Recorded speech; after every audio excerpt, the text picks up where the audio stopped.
Hello, friends. Reverend Beth Simmons here with another midweek moment for you. It is the first full week of November and the sun is brightly shining today, but ooh, it's cold and blustery and weird. It's so November. So November. Um, so this past weekend, our small church leadership community team. So we're doing this program through the BTS Center in Maine. It's a small church leadership community and focused on a book called Refugia, and it's basically this trying to come up with ways of small churches being resilient in the face of climate change as we move forward. So we had our second in-person retreat this past Saturday in Maine, and we visited this wonderful farm, and the farmer is like me, pastor farmer. She's a clergy member who also runs a farm, and she took us through this wonderful, she called Stations of the Grass, sort of like Stations of the Cross, but out on the farm. And one of the places that she took us to was their frost tree well pump, and so she talked about the water and how they know exactly how deep their well is, or how big, how many gallons it takes, and what their flow rate is. Because she said that lets them know their capacity, that they can have just so many animals and no more. Because once they pass that number, it starts affecting the health of everybody in their little ecosystem on their farm. And then oddly enough, Sunday evening, I was in another meeting with another conversation where that same word capacity came up, and that idea of when we are at capacity. So we are heading into sort of that special little time of the church year. It's the unofficial part of the church calendar called stewardship season, where we will hopefully prayerfully reflect and discern what we are going to pledge as our financial contributions to the church for the coming year, so that we then so the leadership can then create a budget, which will hopefully be balanced, for expenditures for the coming fiscal year and calendar year. And this is, I know, a hard time for people. We don't like to talk about money in the church, but it's really important.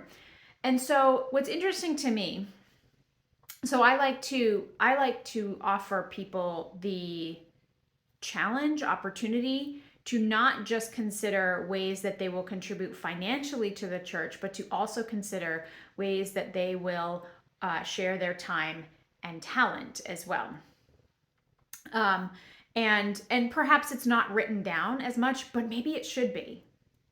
Maybe it should be, because these are just as important. And often those of us who might be on fixed incomes or struggling to pay bills, we feel bad that we're not contributing as much financially to the church, but really we're giving in a lot of other ways.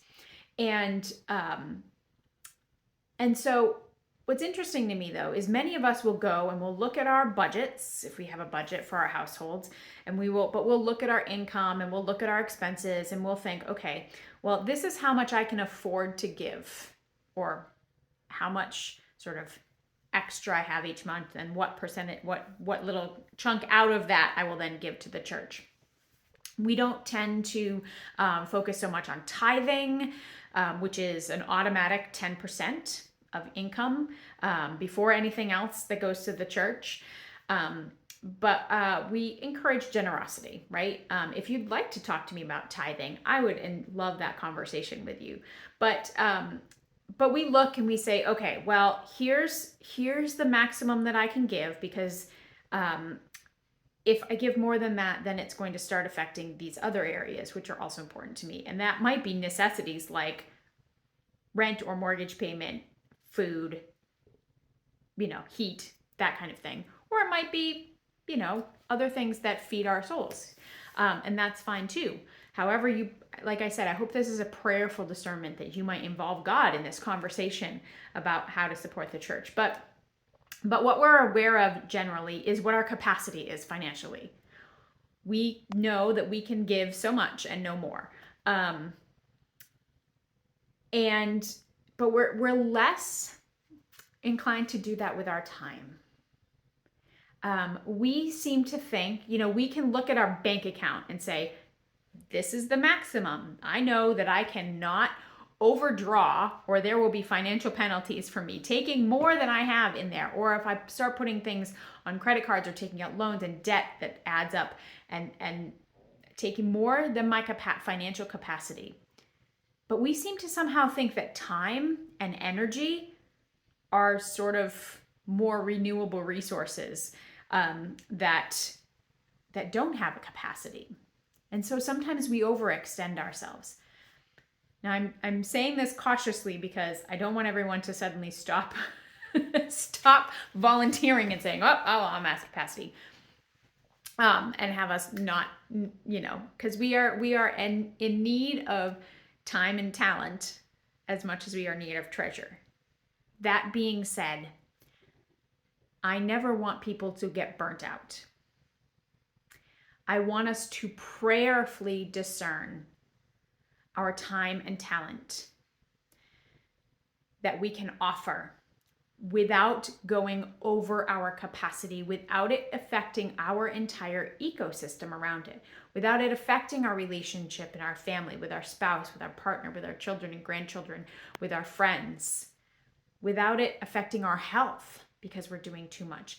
And this very much goes for pastors. We are terrible examples of how to not work in our capacity, because we tend to overextend ourselves. And if you read anything about it, clergy health and happiness outcomes are terrible for this reason, because we don't look at what our capacity is and say, this is the limit and no more.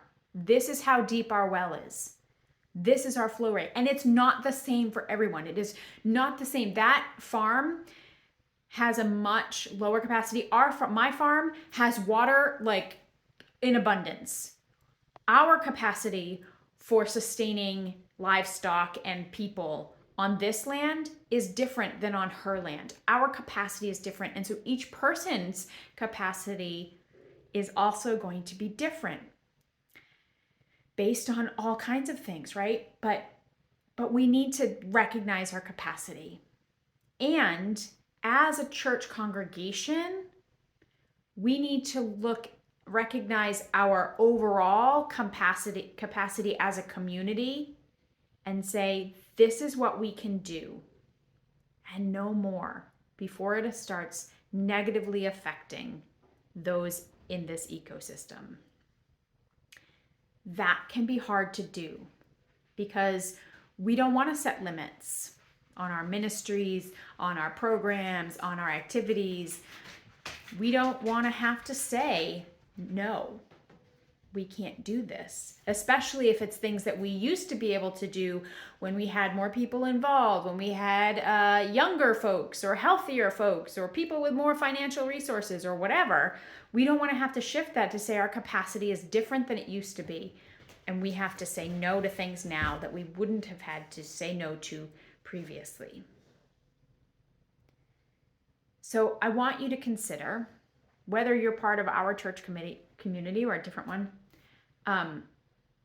really consider, prayerfully consider, have a conversation with God about your capacity, your financial capacity, your time capacity, your energy capacity. Because those are in fact limited.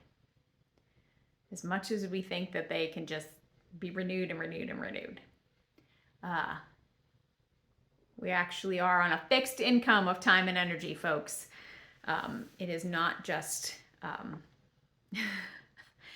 well, I don't want to encourage a mindset of scarcity. I also don't want to have us think in an abundance that's not there, that is not actually sustainable.